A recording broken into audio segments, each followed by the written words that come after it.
بسم الله الرحمن الرحيم. هنبدأ نشرح برنامج انشوت. طبعا بينزل من عن طريق البلاي ستور. بتدينا الواجهة دي الأولانية، بنختار فيديو مثلا، نختار نيو، وأي فيديو عندنا مثلا هنختار الفيديو ده مثلا، ونقول دوس اوكي.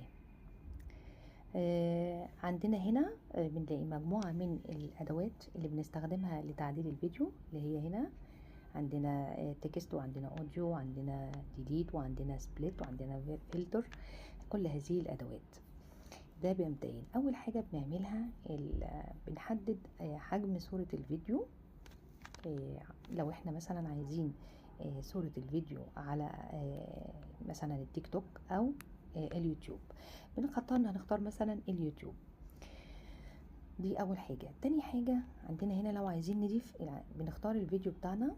اول حاجه لو عايزين نضيف ميوزك مثلا، اي موسيقى عندنا بنختار هذه العلامه او التولز. لو عايزين نضيف بيدينا كذا اختيار. لو عايزين هنضيف ميوزك من البرنامج نفسه او من الافكت، او احنا هنعمل ايه تعليق صوتي بصوتنا. نشوف كده نضيف حاجه من البرنامج، وليكن الاولانيه اضفناها، ندوس اوكي. هنشغل هنا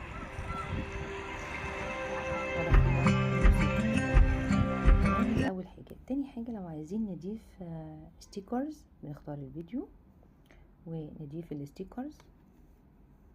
بنختار مثلا الستيكرز، وليكن هذه الستيكرز نختارها، ونحاول ان احنا نشوف المكان اللي عايزين نحط فيها الستيكرز، وليكن حجم ايه والستيكرز طريقته ادي، ونختارها ونشغل الستيكرز ظهرت عندنا. دي حاجة. لو عايزة مثلا اضيف تكست على الفيديو بتاعي، بدوس على التي و لو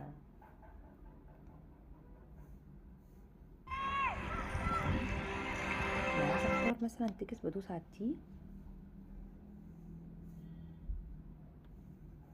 واكتب مثلا هنا كم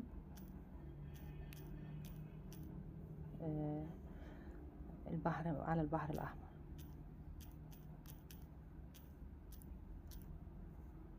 على البحر مباشرة مثلا. كتبناها. ممكن بنحدد مكانها وبنختار. ممكن كمان نتحكم فيها